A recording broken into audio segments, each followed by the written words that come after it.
D'abord, il faut enlever la branche qui tient la cloche avec la grosse vis qui est là. De toute façon, on ne peut pas la rater.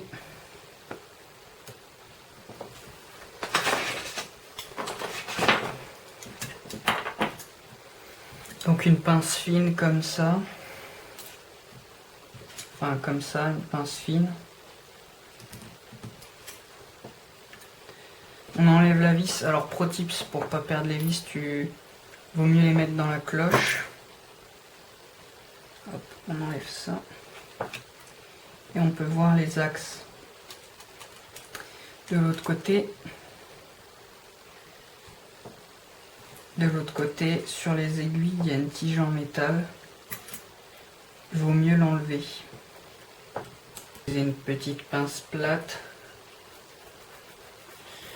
Moi j'en ai pas, donc je vais faire avec le dos de la pince. J'appuie sur le bord le plus fin de cette espèce d'aiguille. Je l'enlève dans la cloche. Avec l'aiguille, enfin avec la pince, on passe sous les aiguilles et on pousse vers le haut. Là il y a une roue qui tourne, généralement elle ne veut pas sortir, c'est pas très grave. Sur le côté du cadran, il est censé y avoir des sortes de pics. Il faut enlever tous les pics. En essayant de ne pas les casser ou les tordre pour éviter de devoir en refaire.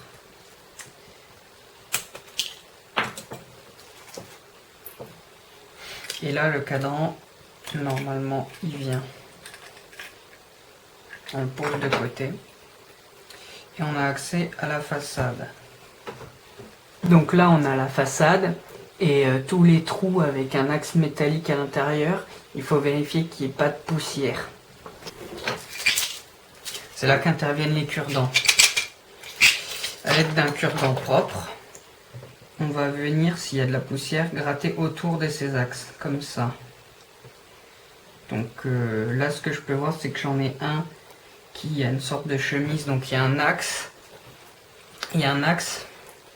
Et autour de cet axe, ils ont repassé du laiton. Donc il faut avoir accès à tous ces petits axes partout là.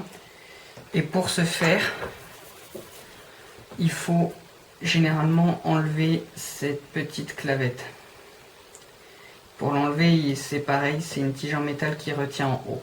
Sur certaines, c'est plus simple. Soit on l'enlève, soit on la pousse, mais là, il faut l'enlever. Je vais pas l'enlever parce que j'ai pas besoin de l'enlever.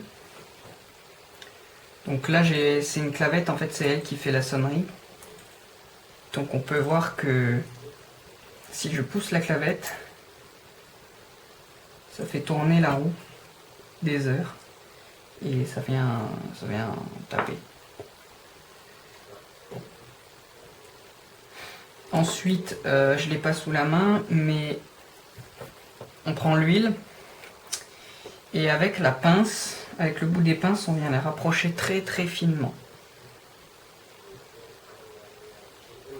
De manière à ce qu'on puisse, dans le pot d'huile, on va venir chercher une petite gouttelette d'huile. Et ensuite le but, ça va être d'en déposer sur l'axe, sur tous les axes, un par un, en faisant attention de ne pas trop en mettre. Si ça coule un peu, vous pouvez prendre un coton-tige et enlever la bavure. Sans trop non plus tout enlever parce que normalement quand c'est par capillarité ça pénètre et la dose se pose toute seule là où il faut qu'elle soit posée. Donc il n'y a pas trop de soucis. Ça c'est un exemplaire très très vieux. Normalement ça fonctionne, le balancier il a un nœud. Il a un nœud ici, en fait c'est un tissu, un fil de soie qui vient le suspendre. Et c'est pareil de l'autre côté. On vient déposer une gouttelette ici, ici, ici, sur tous les axes. Sous la roue ici, qu'il n'y a pas besoin d'enlever, il y a un autre axe au centre. Et en fait, sur tous les axes où on voit un pic métallique sortir d'un entonnoir, il faut en mettre au moins une goutte. On peut vérifier que sur la tranche, donc sur la tranche, ici, les axes ne soient pas rongés par la rouille. Les miens le sont, mais qu'en surface. Donc on peut les... Ça c'est un travail d'horloger. Tout sortir, tout poncer, tout polir. Et pour aller plus loin que polir, c'est plus compliqué parce que là, il faut carrément enlever tout ce qui est bronze et laiton et bleuir. Donc là, on voit le mécanisme de sonnerie en marche. Il y a deux côtés. Il y a deux côtés dans une montre de Paris, enfin dans un mécanisme de Paris. Il y a le côté sonnerie et le côté heure. Ils sont reliés par une came ici. Et en gros, sur l'axe des heures, il y a une petite tige en métal qui sort de la roue par en dessous. Je vais essayer de l'enlever. Oui, voilà. Normalement, cette roue peut venir tout seul. Dans certains cas, elle ne vient pas toute seule. Ça dépend de l'âge de... En gros, il y a des petits picots. Je ne sais pas si on arrivera à les voir à la caméra. Il y a deux petits picots en métal qui viennent pousser la tige qui est ici. Ce qui fait remonter... ça c'est juste un arrêtoir pour éviter que ça aille trop loin. Ce qui fait remonter une tigette qui va venir... en fait, cette tigette va venir lire, si on peut appeler ça comme ça, elle va venir lire l'écart entre deux encoches. Et plus l'écart est grand, plus ça sonnera de fois. C'est ça qui donne les heures. Bon, elle n'a pas été remontée depuis des années, donc du coup, elle est lente, mais ça fonctionne toujours.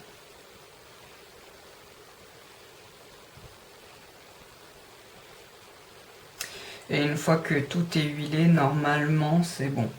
Normalement. Si ça continue à bloquer, il va falloir passer sur l'étape du dessus que je vais présenter tout de suite en fait. Alors, on n'oublie pas non plus, entre ces deux étapes de la suite et maintenant, en gros, une fois qu'on a fini de tout huiler, on n'oublie surtout pas de remettre la roue des heures, si nécessaire, si vous l'aviez enlevé, et le cadran, parce que sans cadran, on ne peut pas lire l'heure, c'est logique, mais des fois on oublie. Donc,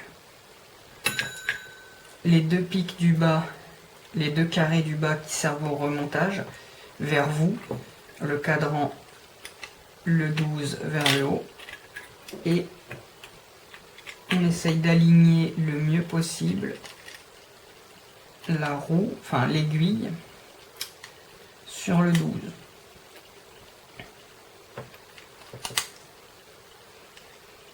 Si c'est pas possible et que ça sonne pas correctement, on verra comment faire tout à l'heure.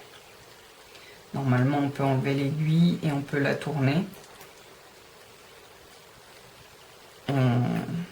Oui, on verra comment faire tout à l'heure. Là, ça tourne pas.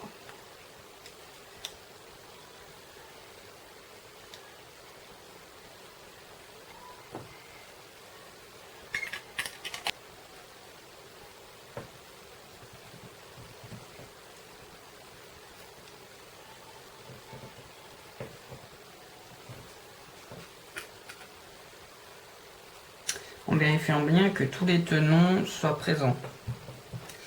Il peut arriver que ça se décèle et qu'il y en ait un qui tombe. C'est très rare, mais ça peut arriver s'il y a eu un choc. Par exemple, ici, on peut voir que le sous-cadran est déformé. Donc c'est une plaque en laiton qui tient le cadran, qui est une plaque de cuivre avec de l'émail dessus. Moi, ça a dû tomber. Je l'ai eu sans monture. Ça a dû tomber, ça a décellé le truc, le tenon tombe. C'est pas malin. Mais j'ai pris cette horloge exprès pour l'exemple. C'est normal qu'elle soit dans cet état-là. Je l'ai eu pour m'entraîner.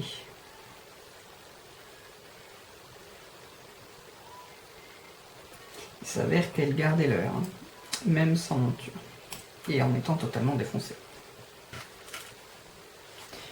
Voilà pour la partie mécanique. On n'oublie surtout pas non plus de remonter l'aiguille des minutes. Donc on va continuer à s'aider de sa pince. C'est plutôt simple. Il y a un carré. L'aiguille des minutes doit toujours être sur son carré. Donc lorsque le carré rentre, c'est bon, on peut légèrement pousser avec la pince et normalement c'est pas aligné. C'est totalement normal que ce soit pas aligné parce que c'est l'aiguille des minutes qui donne la sonnerie. En gros, techniquement c'est l'aiguille des heures, mais l'aiguille des minutes indique. Et comme c'est sur carré, on peut pas la bouger. Donc généralement, quand vous allez remonter votre pendule, ça sera jamais à l'heure.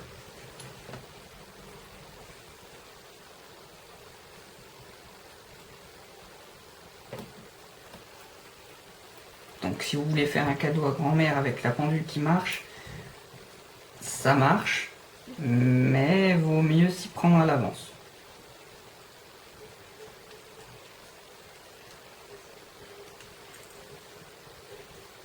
Je vais montrer comment on fait au tout début ou à la toute fin pour la démonter ou la régler.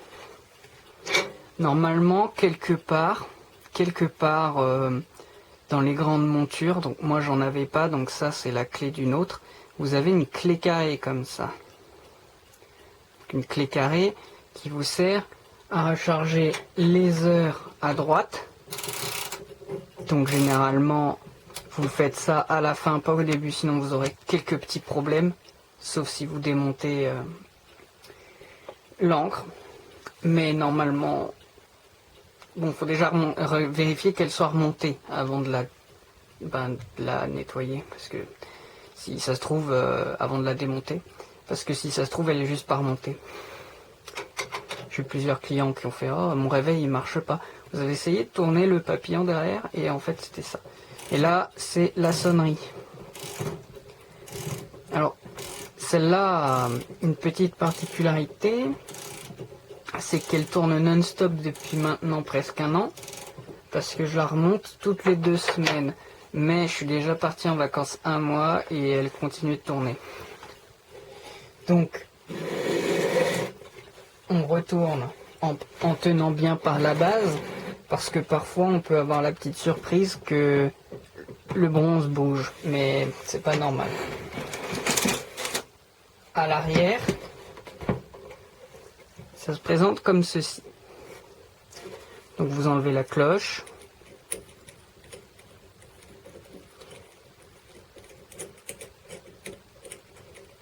En oubliant de ne pas perdre la petite vis qui va avec. Et là, vous avez le balancier. Le balancier qui est ici, il faut le retirer. Je vous conseille de mettre vos doigts sous le balancier pour éviter qu'il tombe d'un coup ou que vous fassiez un faux geste. Donc avec une main, vous allez sous-peser le balancier et avec l'autre, vous allez guider délicatement la tête pour enlever le petit crochet. Comme vous voyez avec le reflet, il est accroché sur une tige en métal. Il ne faut surtout pas déchirer la tige en métal. Donc, on le fait le plus délicatement possible. Donc, voilà. Une fois qu'on a le balancier, on peut le poser, on n'en a plus besoin. On a 2 vis de part et d'autre, quoique des fois je vois que le cerclage il est incrusté et que le bronze est plié par-dessus. Dans ce cas-là, il faut l'enlever par l'avant et vous aurez 2 vis, mais à l'avant. Les poinçons signifient qu'elle a été vérifiée ou non.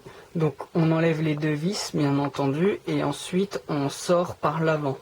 Le cercle qui est ici, dont j'ai un exemplaire juste à côté. Le cercle se présentera comme ça. Il s'enlève totalement derrière et là vous avez votre pendule avec le cadran monté dedans. Les trous que vous voyez sur les côtés, il y aura soit des vis dedans, soit des pics en métal. Si c'est des pics en métal, vous faites comme je vous ai expliqué tout à l'heure, vous pincez avec le dos de la pince ou vous avez une pince plate et vous tirez, mais le plus délicatement possible. Le but c'est de ne ni les casser ni les perdre. Sinon, sinon c'est embêtant. Ensuite, une fois que vous avez votre mécanisme, vous faites comme dans le tuto d'avant, en faisant bien attention de ne rien casser. Si vous avez un verre, vaut mieux enlever le verre, enfin, vaut mieux le décrocher. Pour enlever le plus sécuritairement possible, il vaut mieux tenir les deux cadres. Donc vous venez pincer comme ça l'avant et l'arrière pour éviter que l'avant ne tombe d'un coup. Ça peut arriver que le bloc tombe d'un coup. Vous enlevez ces deux vis. Faites attention, elles sont très longues. Ce sont des vis plates, donc elles sont généralement très embêtantes à enlever. Le tournevis va avoir tendance à tomber ou ce genre de choses. Comme vous pouvez le voir ici, on voit la fourche qui s'affole. C'est totalement normal parce que la mienne est déjà huilée, elle est censée fonctionner correctement. Elle est ralentie par le balancier, par le mouvement du balancier qui va la ralentir.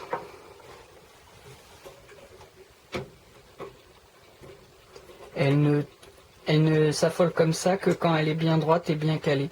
Donc parfois votre pendule ne fonctionne pas juste parce qu'elle n'est pas droite. On verra comment procéder pour la mettre droite après. Mettre droite au niveau à bulle, ça servirait pas à grand chose parce que certaines elles sont pas équilibrées sur un niveau à bulle. Elles ont toutes un point d'équilibre particulier. Donc là, vous avez votre cercle qui est enlevé et votre mécanisme qui sort par l'avant. Donc une fois que vous avez ce bloc, elle est plus haute que l'autre, une fois que vous avez ce bloc, comme vous pouvez le voir, elle est propre, vous avez ceci. Et là sur les côtés, vous avez vos vis, généralement une de chaque côté. Parfois il y en a 3, parfois il y en a 2. Veillez bien à les enlever à fond parce que vous pourriez avoir quelques petits problèmes sinon.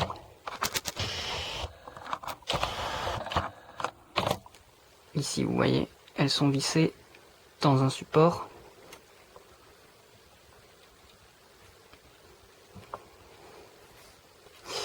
Donc quand vous avez fini votre nettoyage, vous allez venir la repositionner.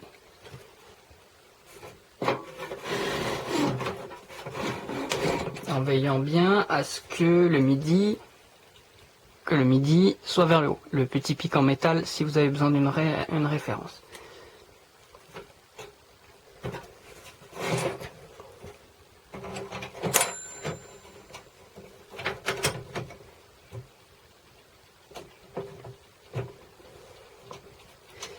Quelquefois, il peut y avoir une encoche en haut, et quand vous la mettez pas bien et que vous la tournez, vous sentirez que l'encoche, ça claque d'un coup.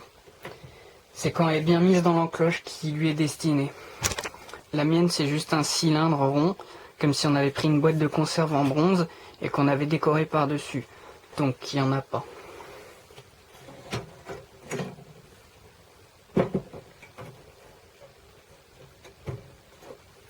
Veillez à bien remettre votre cercle comme vous l'avez trouvé avant. Des fois, quand c'est à l'envers, c'est pareil, il peut y avoir une encoche.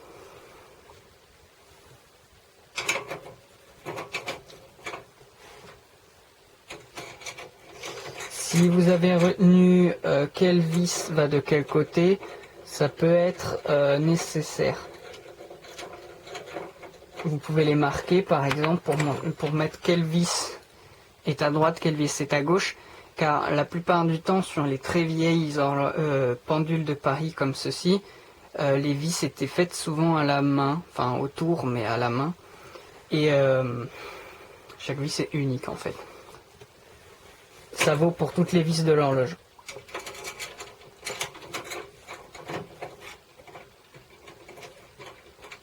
Au début, vous pouvez y aller à la main, c'est à la toute fin, il faudra y aller au tournevis.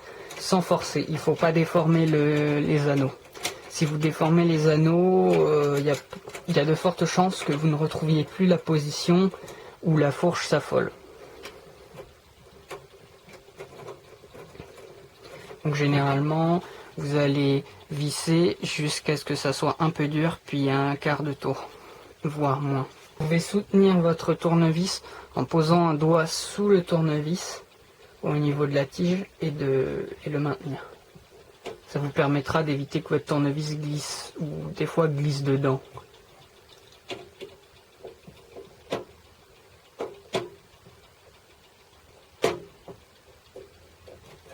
Si vous avez dans votre garage le tournevis du grand-père, des fois il rentrera mieux dans la fente de la vis, parce que les tournevis modernes ont tendance à être légèrement plus fins. Et plus fin à la pointe, ce qui fait qu'en fait ça va faire une sorte de... au lieu d'avoir une belle pointe qui finit souvent en arrondi, vous allez avoir une brisure. Donc une brisure comme ça au bout du tournevis qui va servir à... en fait qui va glisser sur les bords de la vis et vous allez exploser votre vis.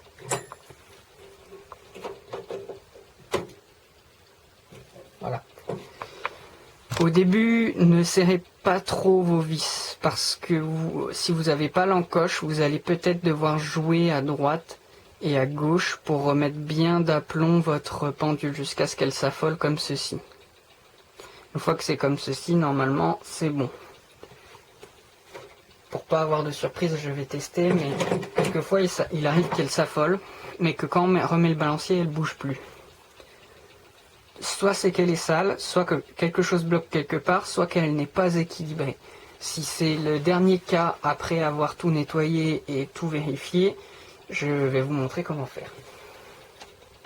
Donc pour remettre le balancier, vous le penchez comme ceci, et avec vos doigts, vous allez le guider dans la fente, dans le trou qui est en dessous.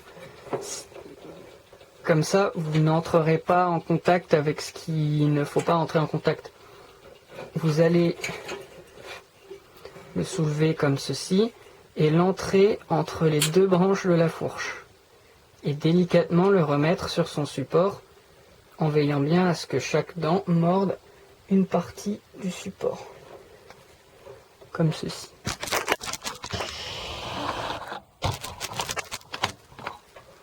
Comme ceci, ici. Il faut que ce soit bien aligné. Normalement, si tout est remis correctement, vous mettez le balancier d'un côté et vous lâchez. Et là, il va falloir surveiller si ça s'arrête ou si ça ne s'arrête pas. Généralement, vous allez entendre d'abord un clic-clac, c'est que le balancier va de droite à gauche, et un deuxième son qui se superpose, qui fait plus clong-clong de manière mécanique. C'est que votre roue avec les picots va tourner et va entrer en contact avec l'encre. Donc vous avez des picots et vous avez une encre. Et en fait, la roue va venir pousser l'encre qui va venir entrer en force. Et ça va pousser votre balancier et l'encre va faire comme ça en fait. Hop, comme ça. Et en gros, parfois il arrive que ce soit pas équilibré correctement et votre encre va juste faire comme ça. Comme il est en train de faire là actuellement, ça va juste faire comme ça. Et c'est pas bon du tout, ça veut dire que il manque de l'équilibrage.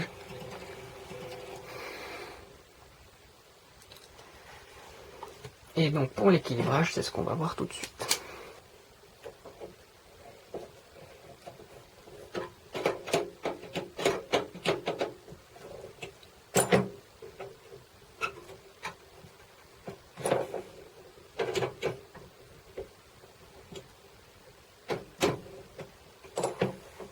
Donc, si jamais elle n'est pas droite, comme actuellement, vous allez la tourner comme ça, délicatement, tout en vérifiant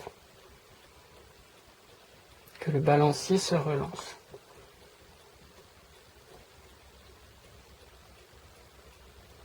Et que ça tienne dans le temps. Donc vous allez le redresser très légèrement, en regardant si c'est bien d'aplomb. Et si vous entendez les deux bruits simultanés, du tic-clac et du clonk-clonk, c'est que normalement c'est bon. Ça peut durer très longtemps, parfois plusieurs minutes, avant que ça s'arrête d'un coup. Mais normalement, si vous entendez les deux bruits distinctement, c'est que c'est bon.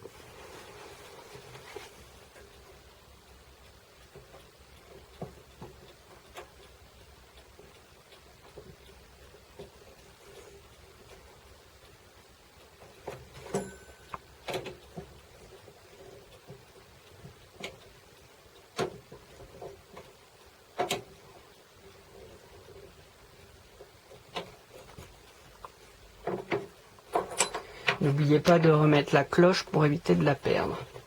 Je la mets à l'envers parce que sinon ça fait beaucoup trop de bruit pour certaines personnes qui habitent avec moi ou dans votre entourage. Si vous habitez en appartement, certaines cloches sont faites pour sonner très très fort et vous réveillerez, on va dire, l'étage, au minimum l'étage.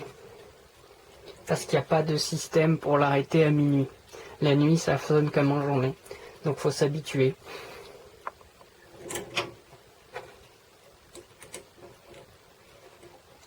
N'oubliez pas la vis si vous ne voulez pas la perdre. Généralement, sur ces vieilles pendules, je rajoute un bout de tissu au niveau de la base de la vis, entre la cloche et la vis, pour faire du bruit. Ce qui va se passer, c'est que ce bout de tissu, mais vous pouvez couper en liège, ce qui serait encore mieux, c'est qu'il va faire un joint qui va... En fait, au lieu d'étouffer le bruit, il va faire résonner. Vous aurez plus un bruit de cloche plutôt qu'un bruit de réveil. Un réveil, ça sonne plus sec et ça résonne pas trop. Alors qu'une pendule, c'est censé résonner un minimum. Donc soit vous mettez un bout de tissu entre les deux, un tissu épais, donc par exemple un tissu épais quoi, un bout de chaussette, un bout de couverture, ou du liège. Donc moi je la mets à l'envers et je mets souvent un bout de tissu épais. Là j'en mets pas parce que j'en ai pas sous la main. Et que le but n'est pas de faire du bruit. Donc une fois que tout ça est remis, vous allez orienter votre pendule où vous voulez. Moi elle est posée sur une TSF, donc sur du bois. Sur les meubles en bois, des fois ça travaille.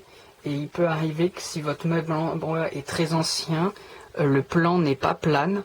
Et dans ce cas, il va falloir mettre des cales.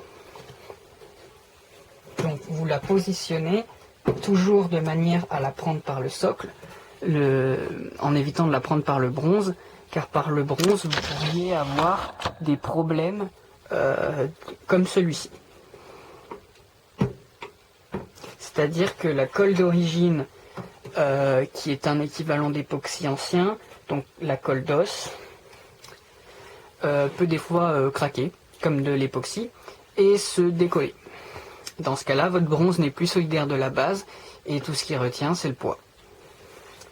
Donc il faut faire très attention. Moi j'ai une base en bronze, mais c'est de la tôle de bronze, et je soupçonne qu'elle soit déjà soit tombée, soit que quelqu'un l'a bougée violemment, parce que j'ai des endroits qui sont pliés. Ce qui me force à utiliser la méthode d'équilibrage que je vais vous expliquer.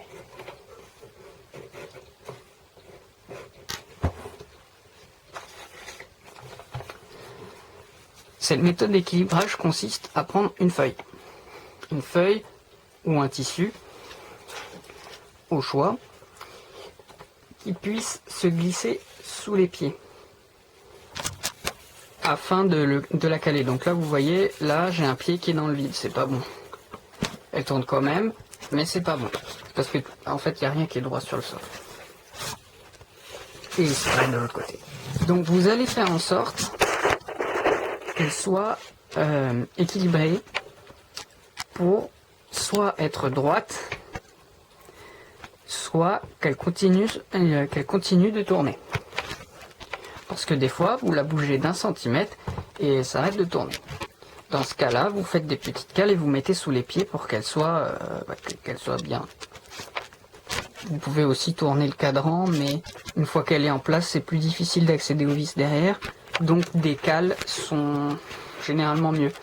Vous pouvez soit directement mettre des cales sous la pendule, si le tissu ou le papier est de la bonne couleur, des fois ça peut faire un petit tapis, un truc comme ça. Vous pouvez cacher la misère avec une nappe aussi, ou sinon vous mettez directement sous le meuble. Et le but c'est que ce soit étalonné avec votre pendule pour éviter de la briser. C'est plus délicat qu'une simple horloge où on tourne le bidule derrière pour mettre à l'heure, ou qu'une montre où on tourne la couronne. Par exemple, là on tourne la couronne, c'est bon, ça règle l'heure.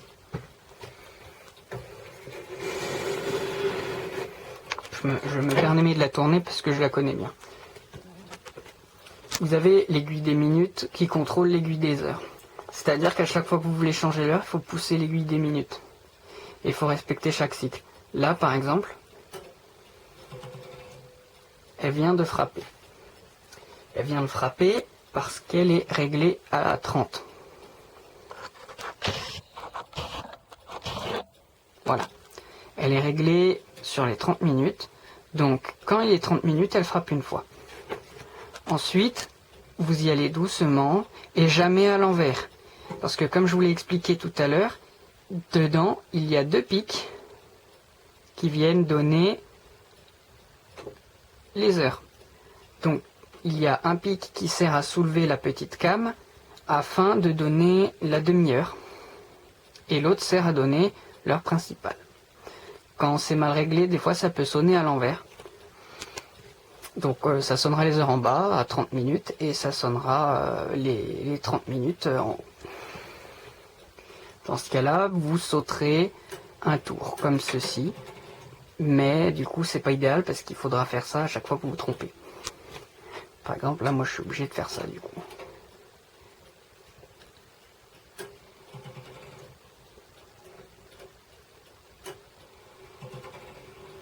Voilà, j'ai inversé son sens. Il est 2h30 pour elle, alors que là, il est 4h30.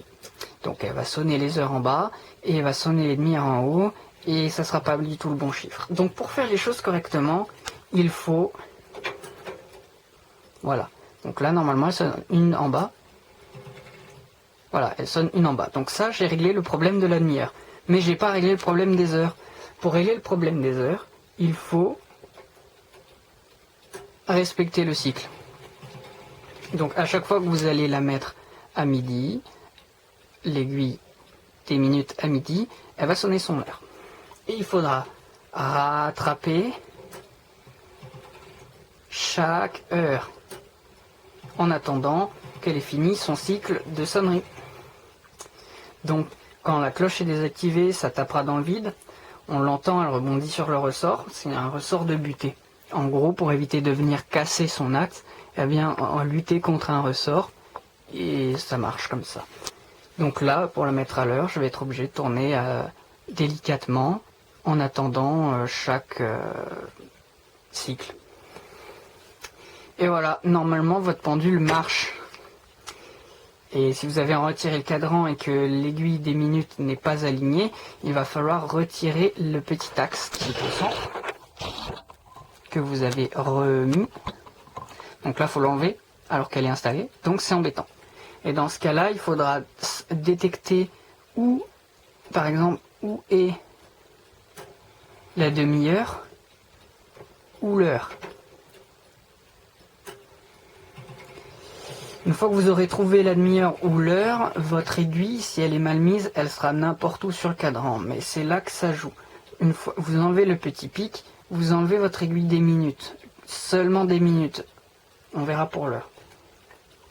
Une fois que vous avez fait ça, normalement, vous pouvez la tourner. Donc, c'est comme si vous la mettiez, mais au lieu de l'enfoncer, vous laissez guider en la tournant.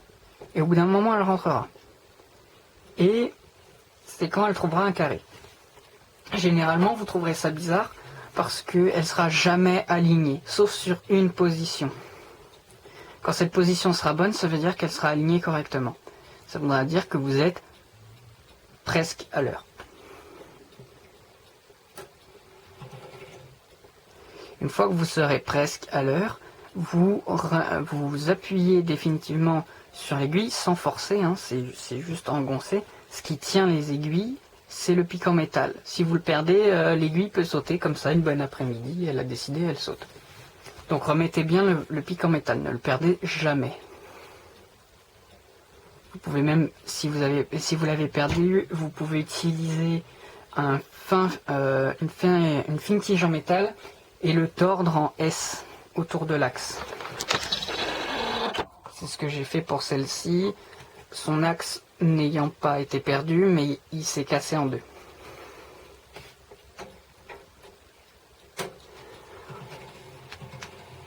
La seule aiguille libre, avec des très grands guillemets, c'est l'aiguille des heures. Moi j'ai déjà réglé, donc je ne vais pas la dérégler, mais si l'aiguille des minutes et des heures ne sont pas alignées quand vous arrivez sur le midi, donc quand vous arrivez sur le midi en respectant les cycles, ce qui peut être très long, donc il faut bien attendre qu'elle ait tapé 12 coups avec l'aiguille des minutes sur le 12. C'est comme ça que vous saurez que vous êtes à midi. Ça peut être très très long. Vérifions si la mienne est à l'heure. Oui. Donc une fois que votre aiguille des minutes est sur le 12 et que cela sonne 12, mais si votre aiguille des heures est, imaginons, à 13 heures, dans ce cas, vous n'allez pas avoir le choix, va falloir faire ça délicatement. Vous allez prendre, alors je vais vous montrer avec mes beaux doigts, et surtout, moi je vais essayer de ne pas la dérégler, c'est juste pour montrer où appuyer. Il faut pousser à la racine de l'aiguille dans le sens horaire, parce qu'en anti-horaire, vous risquez de casser l'écran. Normalement, il y a plein d'engrenages qui empêchent de casser l'écran, puisque c'est l'écran des minutes. Merde. Donc du coup, vous allez orienter votre...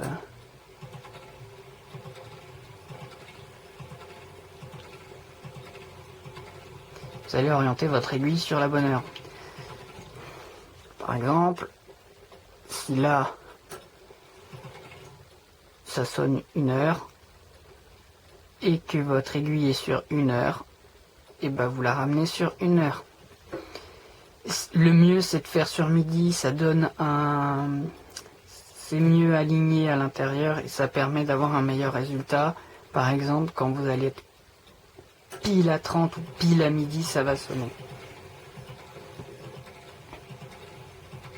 Des fois, certains aiment, mais c'est très rare, que ça sonne légèrement avant, genre par exemple 10 minutes avant. Mais 10 minutes avant, je vois pas trop l'intérêt s'il y a besoin que ça soit à l'heure. Peut-être en ayant de l'avance.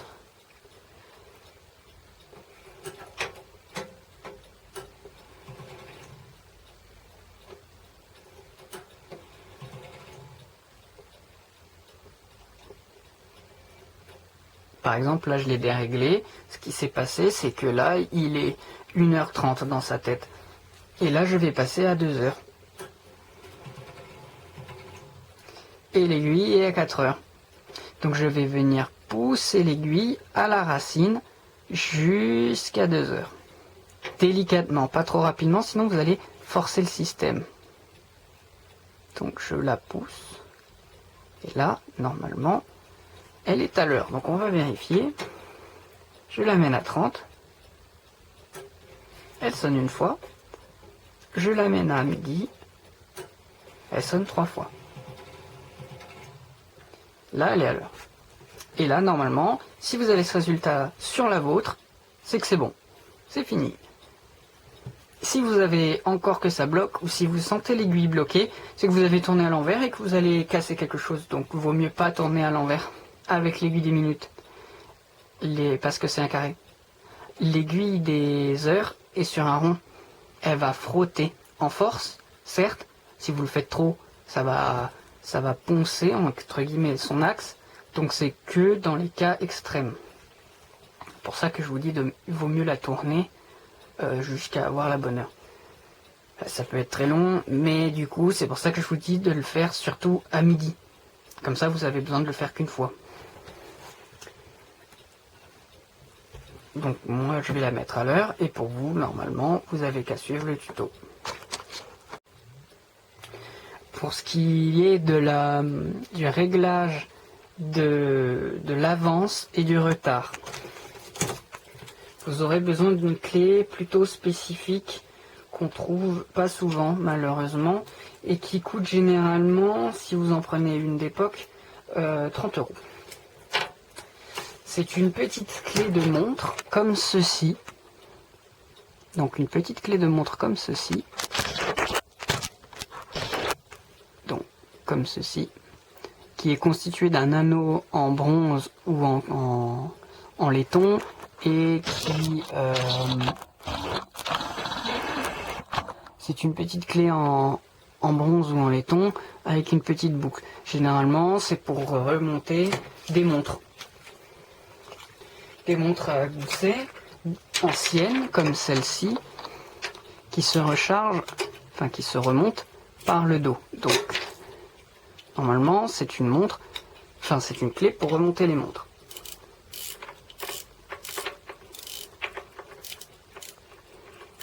C'est là que la magie opère.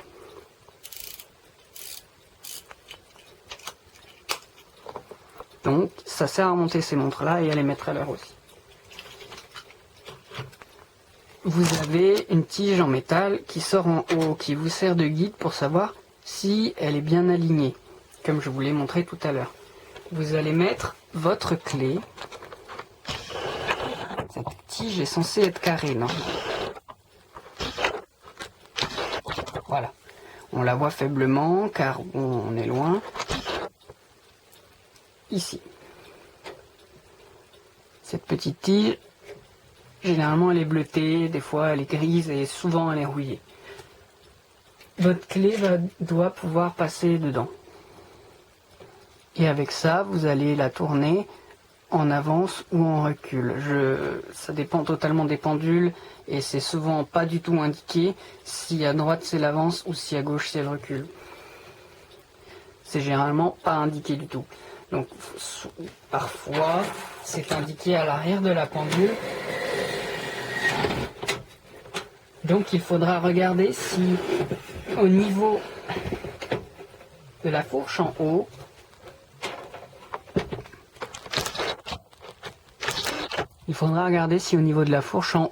vous avez un plus-moins. Si le plus est à droite et que le moins est à gauche, vous tournerez à droite ou à gauche. Ça ajoute du temps à l'équation. Ça va venir remonter ou redescendre votre balancier, ce qui va régler l'heure du temps. Sur certaines, comme une personne sur Discord qui m'a demandé ce tuto, vous aurez un autre type de balancier beaucoup plus simple à prendre en main. Balancier sur ce type de modèle. Comme vous le voyez, mal. Celui-là, il a avance-recul. Mais sa bague, elle n'est pas au milieu. Certains ont la bague au milieu, donc vous tournerez la bague au milieu en avance ou en recul, selon ce qui est indiqué sur le cadran en émail. Donc celui-là, c'est un cadran en émail qui sert pour une autre. Sa bague est ici. Sa bague est ici au centre.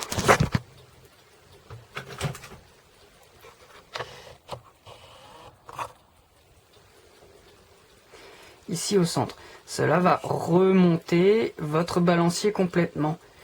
Généralement, c'est sur des pendules de Paris qui sont accrochées au mur, les coucous, les grandes comptoises et celles de Paris, mais en plus haute, avec un plus grand balancier, qui vont tourner à généralement entre 1 seconde et 2 secondes par balancement. Celle-là tourne un peu plus vite et on règle par en haut. Ce balancier-là est intéressant parce que les deux boules que vous voyez ici vont servir à l'équilibrer à droite ou à gauche. En gros, avec un balancier comme celui-là, vous n'avez même pas besoin de la mettre bien droite. Si jamais vous voyez que le balancier se détache à droite, vous équilibrez en tournant la boule de gauche et elle va se remettre droite. Et si jamais vous la voyez qui tourne dans l'autre sens, vous faites la même chose, vous dévissez légèrement cette boule et il va se remettre tout droit. Et normalement, une fois bien droit, il va se mettre à tourner tout seul.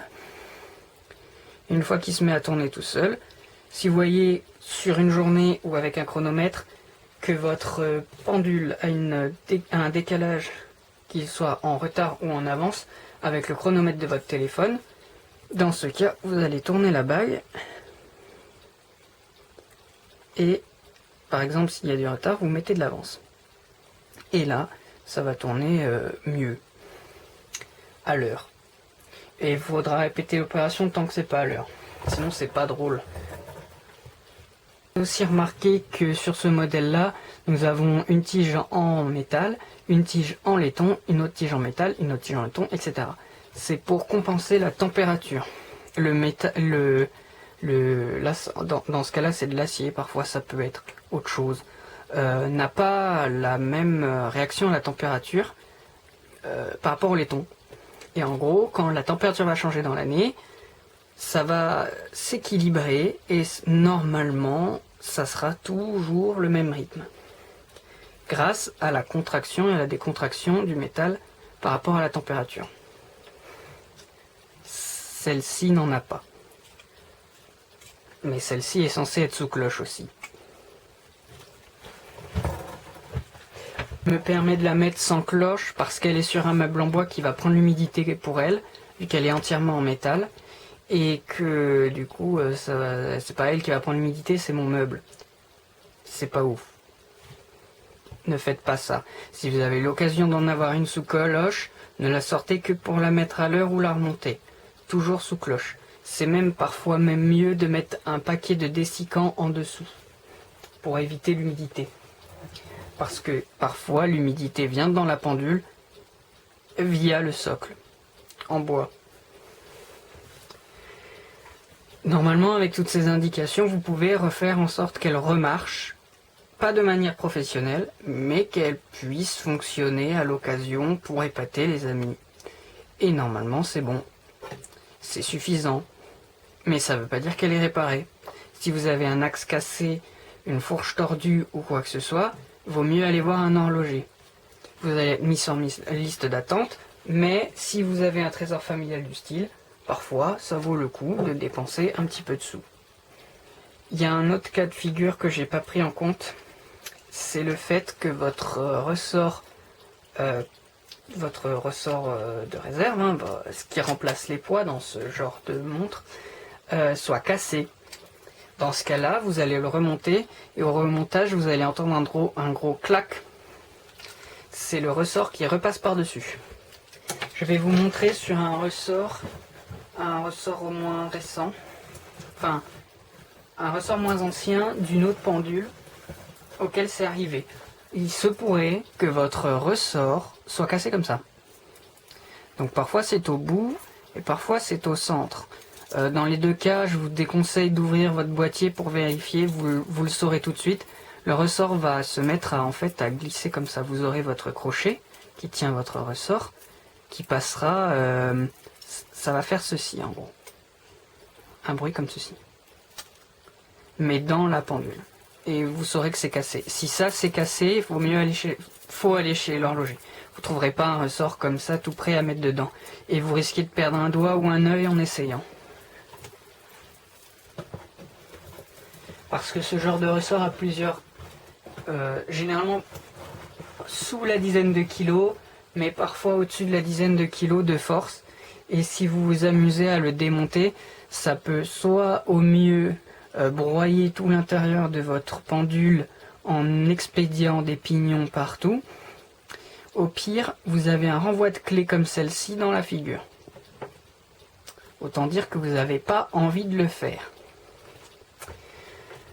Sur ce, normalement vous avez toutes les clés qu'il faut pour pouvoir remonter votre pendule correctement et l'entretenir au minimum. Je vous conseille comme référence l'huile Mobius 8000. Ça va être la plus adaptée, la moins chère. La plupart des horlogers vous diront que c'est peut-être trop pour une vieille pendule. Mais si c'est ce qu'il faut pour qu'elle tourne correctement pendant des dizaines d'années, moi je dis pourquoi pas. Donc voilà.